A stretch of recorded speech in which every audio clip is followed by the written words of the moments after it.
السلام علیکم ورحمۃ اللہ وبرکاتہ۔ امید ہے آپ سبھی حضرات خیریت و عافیت سے ہوں گے۔ ٹھیک ہے، آج کا سبق ہم شروع کرتے ہیں۔ رحمۃ اللہ الواسعہ شرح حجۃ اللہ البالغہ جلد نمبر 4 کے صفحہ نمبر 213 پر ہیں۔ عمرے میں وقوف عرفہ نہ ہونے کی وجہ۔ حج کے بنیادی ارکان دو ہیں، وقوف عرفہ اور طواف زیارت، اور اس کے بعد سعی، اور عمرہ حج اصغر ہے۔ پھر اس میں صرف ایک رکن طواف مع سعی کیوں ہے؟ اس میں وقوف عرفہ کیوں نہیں؟ شاہ صاحب فرماتے ہیں کہ عمرے میں وقوف عرفہ اس وجہ سے مشروع نہیں کیا گیا کہ عمرہ کرنے کا کوئی وقت متعین نہیں، ایام حج کے علاوہ پورے سال عمرہ کیا جا سکتا ہے، اس لیے میدان عرفات میں اجتماعی طور پر جمع ہونے کی کوئی صورت نہیں، اور انفرادی وقوف میں کچھ فائدہ نہیں۔ اور اگر یہ کہا جائے کہ حج کی طرح عمرے کے لیے بھی وقت مقرر کر دیا جائے تو اس میں کیا حرج ہے؟ تو اس کا جواب یہ ہے کہ پھر وہ عمرہ کہاں رہ جائے گا، حج ہو جائے گا۔ اور سال میں 2 مرتبہ لوگوں کو حج کی دعوت دینے میں جو زحمت ہے وہ کسی سے چھپا ہوا نہیں۔ اور اصل بات یہ ہے کہ عمرے میں مقصود بالذات بیت اللہ کی تعظیم اور اللہ کی نعمتوں کا شکر بجا لانا ہے، اور یہ مقصد صرف طواف سے پورا ہو جاتا ہے، اس کے لیے عرفے میں جمع ہونے کی ضرورت نہیں ہے۔ صفا مروہ کے درمیان سعی کی حکمت ہے۔ عمرے میں مکہ مکرمہ پہنچتے ہی طواف کے بعد سعی کی جاتی ہے، اور حج میں بھی عام طور پر طواف قدوم کے بعد سعی کر لی جاتی ہے۔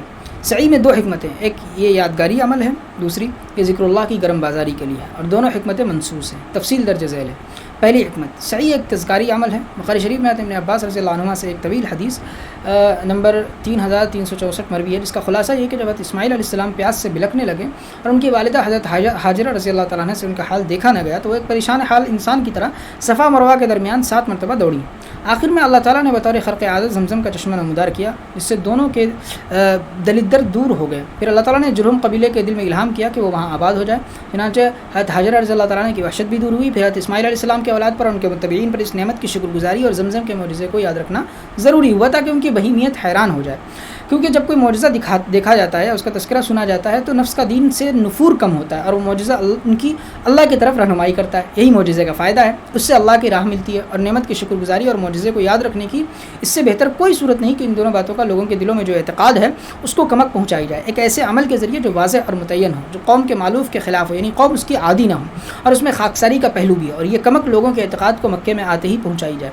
اور اس کا طریقہ یہی ہے کہ حضرت حاجرہ رضی اللہ تعالیٰ عنہ کے جہد و مشقت کی محاکات کی جائے، ان کی نقل کی جائے، کیونکہ زبانی تشکر و تذکر سے بہت زیادہ کارگر حکایت حال ہے، اس لیے مکہ پہنچتے ہی سعی کا عمل تجویز کیا گیا۔ دوسری حکمت، سعی کا عمل ذکر اللہ کی گرم بازاری کے لیے۔ ابھی یہ حدیث گزری ہے کہ جمرات کی رمی اور صفا مروہ کے درمیان سعی، یہ دونوں عمل ذکر اللہ کے اہتمام کے لیے مقرر کیے گئے، اور یہ چیز دیدنی ہے، شنیدنی نہیں، یعنی دیکھنے کے لائق۔ صفا مروہ کے درمیان رات دن ذکر کا وہ زمزمہ بلند ہوتا ہے، اور وہ انوار ٹپکتے ہیں کہ چشم بصیرت کے دیکھنے سے ہی تعلق رکھتے ہیں، الفاظ ان کا نقشہ کھینچنے سے قاصر ہے۔ مجھے یاد آیا جب میں نے پہلی مرتبہ حج کیا تو اہلیہ صاحبہ ہمراہ تھی، جب ہم نے طواف زیارت کے بعد سعی کی تو دونوں تھک گئے اور ایک طرف بیٹھ گئے۔ ہم 1 گھنٹے تک صفا مروہ کا منظر دیکھتے رہے۔ پھر میں نے اہلیہ سے دریافت کیا، آپ نے اب تک حج کے سارے ہی مناظر دیکھ لیا، بتاؤ تمہیں سب سے پیارا منظر کون سا نظر آیا؟ کہنے لگے یہی منظر موہنی ہے، اور میرا بھی یہی تاثر تھا۔ ٹھیک ہے، طواف وداع کی حکمت۔ حضرت ابن عباس رضی اللہ عنہ فرماتے ہیں کہ لوگ حج سے فارغ ہو کر مینا سے ہر طرف چل دیتے تھے، بس رسول اللہ صلی اللہ علیہ وسلم نے فرمایا کہ تم میں سے کوئی ہرگز کوچ نہ کرے یہاں تک کہ اس کی آخری ملاقات بیت اللہ سے ہو جائے، مگر بے شک آپ نے حائدہ سے حکم ہلکا کیا۔ تشریح، طواف وداع کر کے وطن لوٹنے میں 2 حکمتیں۔ پہلی حکمت، مناسک کی ترتیب میں غور کرنے سے معلوم ہوتا ہے کہ سفر حج کا اہم مقصد بیت اللہ کی تعظیم و تکریم اور اس کے ساتھ اپنی وابستگی کا اظہار ہے۔ چنانچہ مکہ مکرمہ میں حاضری کے بعد سب سے پہلا عمل طواف قدوم ہے، یعنی حاضری کا طواف۔ مسجد حرام میں داخل ہوتے ہی یہ طواف کیا جاتا ہے، تحیۃ المسجد بھی نہیں پڑھی جاتی۔ پھر حج سے فارغ ہونے کے بعد آفاقی جب وطن کی طرف کوچ کرتا ہے تب بھی یہی حکم ہے کہ آخری و وداعی طواف کر کے لوٹے۔ یہ اس بات کی منظر کشی ہے کہ مقصود سفر بیت اللہ ہی ہے۔ دوسری حکمت، لوگ جب بادشاہوں سے رخصت ہوتے ہیں تو الوداعی ملاقات کر کے ہی کوچ کرتے ہیں۔ طواف وداع میں اس کی موافقت پیش نظر ہے، یعنی حجاج کرام کو بھی جو بارگاہ خداوندی میں حاضر ہوئے ہیں اللہ پاک سے ملاقات کر کے اپنے وطنوں کو مراجعات کرنی چاہیے، اور اللہ کی ملاقات کی یہی صورت ہے کہ ان کے گھر کے پھیرے لگا کر لوٹیں، کیونکہ ان کی ہستی غیر محسوس ہے۔ باب نمبر 3، حجۃ الوداع کا بیان۔ مکہ مکرمہ اور رمضان 8 ہجری میں فتح ہوا، اور راجح قول کے مطابق 9 ہجری میں حج کی فرضیت کا حکم آیا۔ اس سال بعض مسائل کے پیش نظر خود رسول اللہ صلی اللہ علیہ وسلم نے حج نہیں فرمایا، لیکن حضرت ابوبکر صدیق رضی اللہ عنہ کو امیر الحج بنا کر بھیجا، ان کی عمارت میں حج ادا ہوا۔ اگلے سال 10 ہجری میں جو آپ کی حیات مبارکہ کا آخری سال تھا، آپ نے حج کا ارادہ فرمایا، اور چونکہ آپ کو یہ اشارہ مل چکا تھا کہ اب آپ کی دنیاوی زندگی کا وقت تھوڑا ہی باقی رہ گیا، اس لیے آپ نے مختلف مواقع میں لوگوں کو صاف آگاہی دی کہ اب میرا وقت موعود قریب ہے، اور لوگوں کو دین کی تعلیم حاصل کرنے کا موقع اس کے بعد نہیں مل سکے گا۔ گویا یہ حج الوداعی ملاقات تھی، اس لیے اس حج کو حجۃ الوداع یعنی رخصتی حج کہا جاتا ہے۔ شاہ صاحب مختلف روایات سے اخذ کر کے یہ پورا واقعہ بیان کرتے ہیں اور ساتھ ہی حکمتیں بھی بیان کرتے جاتے ہیں جو اس کتاب کا خاص موضوع ہے. فرماتے ہیں کہ حجۃ الوداع کا بیان حضرت جابر، حضرت عائشہ، حضرت ابن عمر رضی اللہ عنہم اور اس کے سوا دیگر صحابہ کی روایات میں مروی ہے. یہ تمام روایات مشکات شریف باب قصۃ حجۃ الوداع میں ہے. رسول اللہ صلی اللہ علیہ وسلم نے مدینہ آ کر 9 سال تک کوئی حج نہیں کیا. پھر 10 ہجری میں آپ نے اعلان کرایا کہ اس سال آپ صلی اللہ علیہ وسلم کا حج کا ارادہ ہے. چنانچہ لوگ بڑی تعداد میں مدینہ آ گئے تاکہ شروع ہی سے آپ صلی اللہ علیہ وسلم کی ہمراہی میں حج کریں. 24 ذی القعدہ بروز جمعہ آپ نے خطبہ دیا اور سفر حج کے بارے میں ہدایات دی. اگلے روز 25 ذی القعدہ کو نماز ظہر کے بعد روانگی عمل میں آئی اور عصر کی نماز ذوالحلیفہ میں پہنچ کر ادا فرمائی. اگلے دن 26 ذی القعدہ کی دوپہر تک قیام فرمایا تاکہ سب ساتھی آ کر جڑ جائیں. ظہر کے بعد آپ نے غسل فرمایا، خوشبو لگائی، احرام پہنا اور مسجد میں 2 گانا احرام ادا کیا اور تلبیہ پڑھا. تلبیہ یہ ہے لبیک اللہم لبیک لبیک لا شریک لک لبیک ان الحمد والنعمت لک والملک لا شریک لک. ترجمہ پہلے گزر چکا ہے. 2 باتوں میں اختلاف کا فیصلہ. یہاں 2 باتوں میں اختلاف ہوا ہے جو درج ذیل ہے. پہلی بات، رسول اللہ صلی اللہ علیہ وسلم کا یہ حج کیسا حج تھا؟ یعنی آپ نے افراد تنہا حج کیا تھا یا تمتع کیا تھا؟ یعنی مکہ پہنچ کر حج کی نیت عمرے سے بدل لی تھی اور افعال احرام کر کے احرام کھول دیا تھا، افعال عمرہ کر کے احرام کھول دیا تھا. پھر جب حج کا وقت آیا تو اثر نو حج کا احرام باندھا تھا یا آپ نے شروع سے صرف حج کا احرام باندھا تھا؟ پھر حضرت جبریل علیہ السلام کا ایما پا کر حج کے ساتھ عمرے کی بھی نیت کر لی تھی اور آپ احرام ہی کی حالت میں رہے تھے کیونکہ آپ کے ساتھ قربانیاں تھیں. فائدہ، شاہ صاحب نے اس اختلافی مسئلے میں کوئی فیصلہ نہیں کیا، اس لیے عرض ہے کہ اس سلسلے میں روایات میں اختلاف ہے. 17 صحابہ سے عمدہ صنعتوں کے ساتھ مروی ہے کہ آپ نے قران کیا تھا اور 5 صحابہ سے تمتع کرنا مروی ہے اور 4 صحابہ سے افراد مروی ہے. مگر صورتحال یہ تھی کہ جب آپ نے ذوالحلیفہ سے احرام باندھا تھا تو اس وقت حج کے سفر میں عمرہ کرنے کا کوئی تصور نہیں تھا. جاہلیت کے عقیدے کے مطابق ایسا کرنا بڑا گناہ تھا اور شریعت کا حکم ابھی نازل نہیں ہوا تھا، اس لیے آپ نے صرف حج کا احرام باندھا تھا. افراد کی روایات کا یہی محمل ہے، یعنی ان روات نے آپ کی ابتدائی حالت کا تذکرہ کیا. پھر مکہ مکرمہ پہنچ کر جب یہ حکم آیا کہ لوگ حج کا احرام عمرے سے بدل دیں، یعنی نیت بدل دیں اور افعال عمرہ کر کے احرام کھول دیں، تو آپ کے لیے احرام کھولنے میں یہ مجبوری تھی کہ آپ قربانیاں ساتھ لائے تھے. جب تک وہ ذبح نہ ہو جائے آپ احرام نہیں کھول سکتے تھے، اس لیے آپ نے حج کے ساتھ عمرے کی نیت بھی کر لی. اب آپ قارن ہو گئے. قران کی روایات اسی آخری حالت کے اعتبار سے ہے اور تمتع سے لغوی مراد ہے، یعنی آپ نے بھی فائدہ اٹھایا، یعنی ایک ہی سفر میں حج و عمرہ بصورت قران ادا فرمائے. قران کو بھی لغوی معنی کے اعتبار سے تمتع کہہ سکتے ہیں. بس روایات کا اختلاف ختم ہو گیا اور آپ کا قران کرنا متحقق ہو گیا. امام نووی رحمۃ اللہ علیہ نے شرح مسلم میں مختلف روایات میں یہی تطبیق دی ہے، اللہ اعلم. دوسری بات، آپ نے پہلا تلبیہ کب پڑھا تھا؟ اس سلسلے میں بھی روایت مختلف ہے. حضرت ابن عمر رضی اللہ عنہ فرماتے ہیں کہ آپ نے پہلا تلبیہ اس وقت پڑھا جب ناقہ آپ صلی اللہ علیہ وسلم کو لے کر کھڑی ہوئی تھی. بعض دوسرے صحابہ کا بیان ہے کہ جب آپ بیدا نامی ٹیلے پر چڑھے تھے تو آپ نے پہلی بار تلبیہ پڑھا. بعض روایت سے معلوم ہوتا ہے کہ آپ نے 2 گانا احرام کے بعد معاً پہلی بار تلبیہ پڑھا تھا. مگر ابو داؤد میں حضرت ابن عباس رضی اللہ عنہ سے اس اختلاف کی وجہ اور صحیح صورتحال مروی ہے. فرماتے ہیں کہ سب لوگ آپ کے پاس مجتمع نہیں تھے، ٹولیاں آ رہے تھے. آپ نے 2 گانے احرام کے بعد ہی پہلا تلبیہ پڑھا تھا، مگر اس کا علم صرف ان چند حضرات کو ہوا جو اس وقت وہاں موجود تھے. پھر جب ناقہ آپ کو لے کر اٹھی تو اس وقت آپ نے تلبیہ پڑھا. کچھ لوگوں نے یہ تلبیہ سنا اور اسی کو پہلا تلبیہ قرار دیا. پھر جب آپ بیدا پر چڑھے تو پھر آپ نے تلبیہ پڑھا. جن لوگوں نے یہی تلبیہ سنا انہوں نے اسی کو پہلا تلبیہ قرار دیا، حالانکہ آپ نے نماز کے بعد ہی پہلی مرتبہ تلبیہ پڑھا تھا. غسل کر کے احرام باندھنے کی وجہ یہ ہے کہ احرام شاعر اللہ میں سے ہے کیونکہ اس کے ذریعے توحید کا شہرہ پھیلتا ہے. بس نہا کر احرام باندھنے میں اس کی تعظیم ہے، جیسے قرآن شاعر اللہ میں سے ہے، بس باوضو قرآن کو ہاتھ لگانے میں اس کی زیادہ تعظیم ہے. 2 گانے احرام کی وجہ، نیت ایک پوشیدہ امر ہے، اس کو ایک ایسے فعل کے ذریعے جو عمل کو اللہ کے لیے خالص کرنے پر، اللہ کی عبادت کے اہتمام پر دلالت کرنے والا ہے، متعین و منضبط کیا گیا تاکہ نفس کے لیے یہ بات خوب واضح ہو جائے کہ وہ ایک اہم عمل شروع کر رہا ہے. احرام کے مخصوص لباس کی وجہ، احرام لنگی اور چادر پہن کر شروع کرنے کی وجہ یہ ہے کہ اس طرح لباس کی تبدیلی یعنی محتاجوں اور فقیروں کی صورت بنا کر احرام باندھنے میں نفس کو چوکنا اور بیدار کرنا ہے کہ وہ اللہ تعالیٰ کے لیے خاکساری کرنے کے لیے تیار ہو جائے اور اب وہ فروتنی میں کوتاہی نہ کرے. اس کی نظیر یہ ہے کہ پیشہ ور فقیر جب مانگنے کے لیے نکلتے ہیں تو فقیرانہ وضع بنا کر نکلتے ہیں. اب ان کو لوگوں کی منت کرنے میں عار محسوس نہیں ہوتا. احرام سے پہلے خوشبو لگانے کی وجہ، چونکہ احرام باندھنے کے بعد محرم خاک آلود ہو جائے گا، اس کے جسم سے اور کپڑوں سے پسینے اور میل کی بو آنے لگے گی، اس لیے ضروری ہے کہ احرام باندھنے سے پہلے اس کی کچھ تلافی کر لی جائے تاکہ صورتحال کچھ دیر سے بگڑے.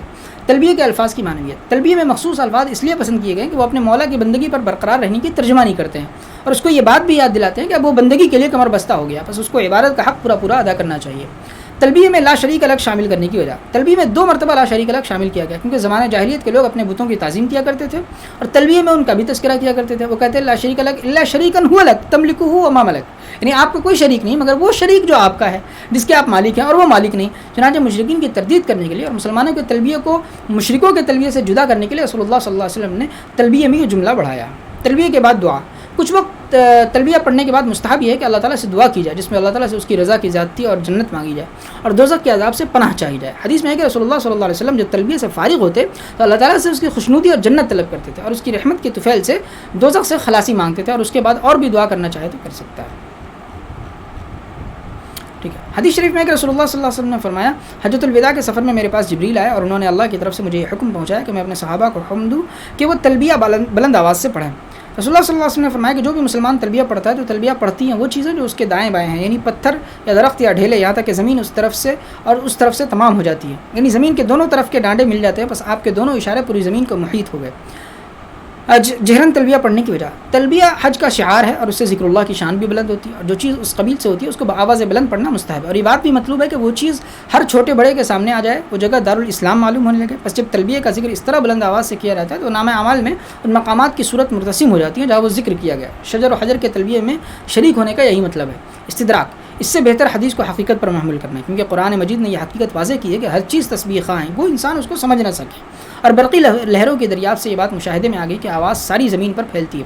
صلی اللہ علیہ وسلم نے اس دریافت سے بہت پہلے لوگوں کو اس حقیقت سے باخبر کیا ہے کہ آواز تو تمام روئے زمین پر گونجتی ہے اور انسان کے علاوہ ہر مخلوق اس کو سنتی ہے.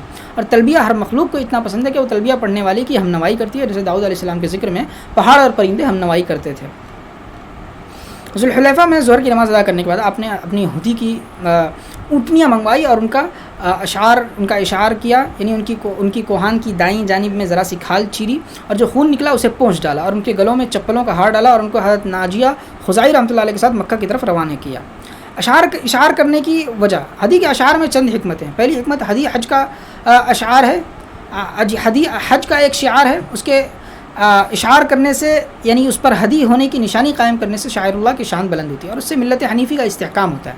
قریب و بعید کے لوگ حاجی کے اس عمل کو دیکھیں گے تو ان کے دل میں بھی حج کا شوق پیدا ہوگا. دوسری حکمت، شعار کرنا دل کے عمل کو ظاہری فعل کے ذریعے متعین کرنا ہے، یعنی محرم نے جو ہدی کی نیت سے جانور ساتھ لیا ہے، جب اس کا شعار کیا جائے گا تو اس کی نیت پیکر محسوس بن جائے گی. تیسری حکمت، رسول اللہ صلی اللہ علیہ وسلم کے ہدی کے اونٹ قافلے کے ساتھ نہیں تھے، چند آدمیوں کے ساتھ حضرت ناجیہ رضی اللہ عنہ کی نگرانی میں علیحدہ روانہ کیے گئے تھے اور ملک میں ابھی پوری طرح امن و امان قائم نہیں ہوا تھا، اس لیے یہ علامت قائم کی گئی تھی تاکہ لٹیرے اس کو لوٹنے سے باز رہیں. چوتھی حکمت، ہدی کے جانور زمانے جاہلیت میں بھی قدر کی نگاہ سے دیکھے جاتے تھے، کیونکہ حج کا یہ شعار ابراہیم علیہ السلام کے زمانے سے متوارث چلا رہا تھا. بس یہ نشانی اس لیے بھی لگائی گئی کہ لوگ ان کا احترام کریں، ان کی خدمت کریں، ان کے لیے چارہ پانی فراہم کریں. اور ذوالحلیفہ میں یہ واقعہ پیش آیا کہ صدیق اکبر رضی اللہ عنہ کے گھر میں حضرت اسماء بنت عمیس رضی اللہ عنہ نے محمد نامی بچہ جنا. رسول اللہ صلی اللہ علیہ وسلم نے ان کو حکم دیا کہ وہ نہا کر کپڑے کی لنگوٹ باندھ کر احرام باندھے. حید و نفاس میں احرام سے پہلے غسل کرنے کی وجہ، جو عورت احرام باندھتے وقت حید یا نفاس میں ہو وہ بھی غسل کر کے احرام باندھے گی، البتہ دوگانہ احرام نہیں پڑے گی. اس مسئلے کی بنیاد یہ حدیث اور آئندہ حدیث ہے. نماز اس لیے نہیں پڑے گی کہ وہ پاک نہیں ہے، اور غسل اس لیے کرے گی کہ احرام کی سنتوں میں سے جن پر آسانی سے عمل کیا جا سکتا ہے کر لیا جائے. نمبر 5، اسی سفر میں یہ واقعہ بھی پیش آیا تھا کہ جب قافلہ مقام شریف میں پہنچا جو مکہ سے صرف ایک منزل پر واقع ہے، تو حضرت عائشہ رضی اللہ عنہ کو ماہواری شروع ہو گئی، وہ رونے لگی. اسی حال میں رسول اللہ صلی اللہ علیہ وسلم ان کے پاس تشریف لائے اور دریافت کیا کہ شاید تمہارے ایام شروع ہو گئے. جواب اس بات میں پا کر آپ نے فرمایا یہ ایک ایسی چیز ہے جو اللہ تعالیٰ نے آدم کی بیٹیوں پر لازم کی ہے، بس تم وہ سب کام کرو جو حاجی کرتا ہے، البتہ جب تک پاک نہ ہو جاؤ بیت اللہ کا طواف نہ کرو. حضرت عائشہ رضی اللہ عنہ احرام تو ذوالحلیفہ میں باندھ چکی تھی. یہ آگے کے اعمال کے بارے میں ہدایت ہے. شریعت میں آزار کا لحاظ ہے. یہ ارشاد ہے کہ یہ ایک ایسی چیز ہے جو اللہ تعالیٰ نے بناتے آدم پر لازم کی ہے، ترخیص کی تمہید ہے، یعنی اس حالت سے ہر خاتون کو سابقہ پڑتا ہے، اس لیے شریعت نے اس عذر کا لحاظ کر کے سہولت دی ہے. شریعت ایسی صورت میں متبادل تجویز کرتی ہے، جیسے کھڑے ہو کر نماز ادا کرنے پر جو قادر نہیں وہ بیٹھ کر نماز پڑھے. چنانچہ حائضہ اور نفسا حج کا ہر عمل کریں گے، البتہ طواف زیارت اس وقت کریں گی جب وہ پاک ہو جائیں گے، اور طواف قدوم اور طواف وداع ان سے ساقط ہے. پھر جب مکہ مکرمہ قریب آ گیا تو آپ نے ذی طوا میں قیام فرمایا اور اگلے دن 4 ذی الحجہ کی صبح کو دن میں مکہ شریف کے بالائی حصے سے داخل ہوئے. اور جب حج سے فارغ ہو کر مدینہ کی طرف مراجعت فرمائی تو مکہ کے زیری حصے نچلے حصے سے نکلے. دن میں مکہ میں داخل ہونے کی وجوہ، پہلی وجہ تاکہ سکون قلبی سے مکہ شریف میں داخلہ ہو، ماندگی کی حالت میں داخلہ نہ ہو، تاکہ اللہ کے جلال و عظمت کا خوب دھیان کیا جا سکے. دوسری وجہ، آپ بیت اللہ کا پہلا طواف لوگوں کے روبرو کرنا چاہتے تھے تاکہ طواف کی شان بلند ہو. تیسری وجہ، آپ کا یہ بھی منشا تھا کہ لوگ مناسک سیکھیں، اس لیے آپ باہر رک گئے تاکہ جو لوگ پیچھے ہیں وہ زیادہ سے زیادہ اکٹھا ہو جائیں اور وہاں سے اعمال حج ادا کرنے کا ذہن بنا کر چلے، اور مکہ میں پہنچ کر آپ کے ساتھ طواف وغیرہ اعمال میں شریک ہوں تاکہ وہ مناسک سیکھیں. اور راستہ بدلنے کی وجہ وہی ہے جو عیدین میں راستہ بدلنے کی، یعنی دونوں ہی راستوں میں مسلمانوں کی شان و شوکت ظاہر ہو. پھر جب آپ بیت اللہ کے پاس پہنچے تو حجر اسود کا استلام کیا اور 7 چکر لگائے، 3 میں رمل کیا اور 4 میں عادت کے مطابق چلے، اور یمن کی طرف کے 2 کونوں ہی کا استلام کیا اور رکن یمانی اور حجر اسود والے کونے کے درمیان یہ دعا مانگی، اے پروردگار ہمیں دنیا میں بھی بہتری عطا فرما اور آخرت میں بھی، اور ہمیں آتش دوزخ سے بچا. پھر طواف سے فارغ ہو کر آپ مقام ابراہیم کی طرف بڑھے اور یہ آیت تلاوت فرمائی، اور بنا لو مقام ابراہیم کو نماز پڑھنے کی جگہ، اور وہاں آپ نے اس طرح کھڑے ہو کر 2 رکعتیں پڑھی کہ مقام ابراہیم آپ کے اور بیت اللہ کے درمیان تھا. اور اس دوگانہ طواف میں سورہ اخلاص اور سورۃ الکافرون پڑھی۔ رمل اور استباء کی حکمت گزشتہ باب میں گزر چکی ہے۔ کعبے کے صرف 2 کونوں کے استلام کی وجہ، حضرت ابن عمر رضی اللہ عنہما نے یہ وجہ بیان کی ہے کہ یہی 2 کونے اپنی اصلی بنیادوں پر ہیں، حتیم کی طرف کے 2 کونے اپنی اصل بنیادوں پر نہیں ہیں۔ مشرکین مکہ نے اس طرف سے کعبے کا کچھ حصہ کعبے سے باہر نکال دیا، اس لیے آپ نے ان کا استلام نہیں کیا۔ طواف کے لیے طہارت اور ستر عورت شرط ہونے کی وجہ، حضرت ابن عباس رضی اللہ عنہ سے مروی ہے کہ رسول اللہ صلی اللہ علیہ وسلم نے فرمایا بیت اللہ کا طواف نماز کی طرح ہے، مگر طواف میں تمہیں بات کرنے کی اجازت ہے، بس جو کوئی بات کرے بھلائی کی بات کرے۔ اور اس ارشاد کا مطلب یہ کہ تعظیم و خداوندی اور شاعر الہی کے احترام میں طواف بھی نماز جیسی ہی ایک عبادت ہے، اس لیے اس کو نماز پر محمول کیا گیا ہے، یعنی طواف کو بھی نماز کا حکم دیا گیا ہے اور نمازوں والی بعض شرائط اس کے لیے ضروری قرار دی گئی۔ دوگانہ طواف کی وجہ، ہر طواف کے بعد 2 رکعتیں بیت اللہ کی تعظیم کی تکمیل کے لیے پڑھی جاتی ہیں۔ بیت اللہ کا طواف بھی اسی کی تعظیم ہے، مگر کمال تعظیم یہ ہے کہ اس کی طرف منہ کر کے نمازیں پڑھی جائیں۔ فائدہ، یہاں سے یہ بات واضح ہوئی کہ کعبہ شریف معبود نہیں، البتہ وہ معظم و محترم مقام ہے، اس لیے اس کا طواف کیا جاتا ہے اور نمازوں میں اس کی طرف رخ کیا جاتا ہے۔ اس کی دلیل یہ ہے کہ کعبے کو بیت اللہ کہتے ہیں جب کوئی شخص کسی کے گھر کا قصد کرتا ہے تو مقصود بالذات جو ہے وہ صاحب مکان ہوتا ہے، مگر انتصاب کی وجہ سے مکان کو بھی عظمت کا ایک درجہ حاصل ہو جاتا ہے، اور چونکہ اللہ کی ذات غیر مری ہے اس لیے ملت کی شیرازہ بندی کے لیے نمازوں میں اس کے گھر کا رخ کیا جاتا ہے اور جذبہ عقیدت، احترام و عقیدت کے اظہار کے لیے اس کے گھر کے چکر لگائے جاتے ہیں۔ مقام ابراہیم پر دوگانہ پڑھنے کی وجہ، مقام ابراہیم وہ پتھر ہے جس پر کھڑے ہو کر حضرت ابراہیم علیہ السلام نے خانہ کعبہ تعمیر کیا تھا، اس میں حضرت ابراہیم علیہ السلام کے قدموں کے نشان ہیں، اور اسی پتھر پر کھڑے ہو کر آپ نے لوگوں کو حج کی دعوت دی تھی اور وہ جنت سے لایا گیا تھا جیسے حجر اسود، اس لیے وہ مسجد حرام کی بزرگ ترین جگہ ہے اور اللہ کی قدرت کی وہ نشانی ہے جو خلیل اللہ پر ظاہر ہوئی، اور حج میں انہی امور کو یاد کرنا مقصود بالذات ہے، اس لیے اس یادگار مقام پر دوگانہ طواف پڑھنا مستحب ہے۔ رکن یمانی اور حجر اسود کے درمیان خاص دعا کی وجہ، ربنا آتنا، قرآن کریم کی تلقین کردہ ایک جامع دعا ہے، اس میں سب کچھ مانگ لیا گیا اور اس کے الفاظ نہایت مختصر ہیں، بس اس مختصر وقفے کے لیے یہی دعا مناسب ہے، یعنی رکن یمانی سے چل کر حجر اسود تک پہنچنے میں کچھ زیادہ دیر نہیں لگتی، اس لیے اس موقع پر یہی مختصر دعا مناسب ہے۔ پھر آپ علیہ السلام دروازے سے صفا پہاڑی کی طرف نکلے، پس جب آپ اس کے بالکل قریب پہنچ گئے تو یہ آیت تلاوت فرمائے، بے شک صفا اور مروہ شعائر اللہ میں سے ہیں۔ پھر آپ نے فرمایا میں اسی پہاڑی سے سعی شروع کرتا ہوں جس کا ذکر اللہ نے پہلے کیا، چنانچہ آپ نے صفا سے سعی شروع کی اور اس پر اتنا چڑھے کہ آپ کو بیت اللہ نظر آنے لگا۔ پھر آپ نے قبلے کی طرف رخ پھیرا اور اللہ کی یکتائی اور اس کی کبریائی بیان کی اور فرمایا اللہ کے سوا کوئی معبود نہیں، وہی تنہا معبود ہے، ان کا کوئی شریک نہیں، انہی کے لیے فرما روائی ہے اور انہی کے لیے ستائش ہے، اور وہ ہر چیز پر پوری قدرت رکھنے والے ہیں، بس اللہ کے سوا کوئی معبود نہیں۔ انہوں نے دین کو سربلند کرنے کا اپنا وعدہ پورا کیا اور اپنے بندے یعنی خدا صلی اللہ علیہ وسلم کی مدد فرمائی، اور تنہا انہوں نے اسلام دشمن لشکروں کو شکست دی۔ آپ نے یہ کلمات 3 دفعہ فرمایا اور ان کے درمیان دعا بھی مانگی، پھر اترے اور مروہ کی طرف چلے، یہاں تک کہ جب قدم مبارک وادی کے نشیب میں پہنچے تو آپ کچھ دوڑے، پھر جب آپ نشیب سے اوپر چڑھ گئے تو آپ عام رفتار سے چلے یہاں تک کہ مروہ پر آئے، اور یہاں بھی آپ نے ویسا ہی عمل کیا جیسے صفا پر کیا تھا۔ سعی میں صفا کی تقدیم کی وجہ، صفا پہاڑی پر پہنچ کر آیت کریمہ تلاوت فرمانے کے بعد آپ صلی اللہ علیہ وسلم کا یہ ارشاد کہ میں اسی پہاڑی سے سعی شروع کرتا ہوں جس کا ذکر اللہ نے پہلے کیا ہے، اس میں اس طرف اشارہ ہے کہ آیت کریمہ میں صفا کی تقدیم محض اتفاقی نہیں بلکہ مذکور کو مشروع کے ساتھ موافق کرنے کے لیے، یعنی اس پر عمل کرنے کے لیے ہے، اس لیے صفا سے سعی شروع کرنا واجب ہے۔ صفا و مروہ پر ذکر کی معنویت، صفا و مروہ پر آپ نے جو ذکر کیا اس میں چند باتیں پیش نظر ہے۔ اللہ کی اس نعمت کو یاد کرنا کہ اس نے اسلام کا قدم جما دیا۔ نمبر 2، اللہ کے ظاہر کیے ہوئے بعض معجزات کا تذکرہ کرنا کہ اس نے تمام دشمنان اسلام کے عزائم خاک میں ملا دیے۔ شرک کی جڑ کاٹ دینا، چنانچہ صفا و مروہ پر سے صاف اور نائلہ کی مورتیاں ہٹا دی گئیں۔ جاہلیت کے تمام باتوں کو پیرو تلے رون دینا، اور ایسے اجتماع عظیم کے موقع پر اللہ کا اور اللہ کے دین کا بول بالا کرنا۔ پھر جب آپ صلی اللہ علیہ وسلم کا سعی کا آخری پھیرا پورا کر کے مروہ پہنچے تو آپ نے مروہ پہاڑی پر سے بلند آواز سے فرمایا، اور لوگ آپ سے نیچے تھے کہ اگر پہلے سے میرے سامنے ہوتی تو میرے معاملے میں سے وہ بات جو غیر متوقع طور پر بعد میں میرے سامنے آئی تو میں قربانی کے جانور ساتھ نہ لاتا اور حج کو عمرہ کر لیتا، بس تم میں سے جن کے پاس ہدی نہیں ہے وہ حلال ہو جائے اور حج کو عمرہ کر لے۔ حج سراقہ رضی اللہ عنہ نے دریافت کیا کیا یہ ہمارے اسی سال کے لیے ہے، یعنی حج کے ساتھ عمرہ کرنا، یا ہمیشہ کے لیے؟ آپ نے جواب دیا نہیں بلکہ یہ ہمیشہ کے لیے۔ بس سبھی لوگوں نے احرام کھول دیا، بال ترشوا لیے، مگر نبی صلی اللہ علیہ وسلم نے اور ان لوگوں نے جن کے ساتھ ہدی تھی حج کے عمرے سے مگر نبی صلی اللہ علیہ وسلم نے اور ان لوگوں نے جن کے ساتھ ہدی تھی ان لوگوں نے نہیں کھولا۔ حج کی عمرے سے تبدیلی کی وجہ، حجۃ الوداع میں رسول اللہ صلی اللہ علیہ وسلم نے چند مصلحتوں کے پیش نظر حج کو عمرے سے بدلنے کا حکم دیا تھا۔ پہلی مصلحت، زمانہ جاہلیت کا یہ عقیدہ تھا کہ حاجی کے لیے حج کے مہینوں میں عمرہ کرنا سخت ترین گناہ ہے، حالانکہ یہ بات بالکل من گھڑت تھی، اس لیے رسول اللہ صلی اللہ علیہ وسلم نے چاہا کہ اس تحریف کا بالکل قلع کما کر دیا جائے، اس لیے حج کے عمرے سے تبدیلی کا حکم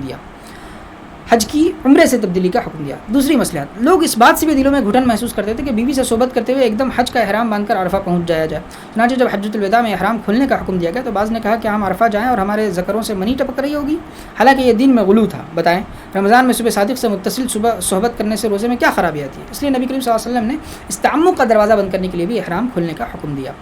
تیسری مصلحت، جب حج کا وقت قریب آ جائے اس وقت حج کا احرام باندھنے میں بیت اللہ کی تعظیم زیادہ ہے، اس لیے 25 ذی القعدہ سے باندھا ہوا احرام کھلوا دیا گیا، اب لوگ 8 ذی الحجہ کو حج کا تازہ احرام باندھیں گے۔ استدراک، یہ تیسری مصلحت غور طلب ہے، احناف کے نزدیک قران افضل ہے، امام مالک امام شافعی رحمہ اللہ کے نزدیک افراد افضل ہے، حالانکہ دونوں کا احرام میقات سے باندھا جاتا ہے۔ حدی احرام کھولنے میں معنی کیوں ہے، اس میں اختلاف ہے۔ اگر کوئی شخص میقات سے عمرے کا احرام باندھ کر آئے اور حدی بھی ساتھ لائے تو وہ افعال عمرہ ادا کر کے حدی ذبح ہونے سے پہلے احرام کھول سکتا ہے یا نہیں؟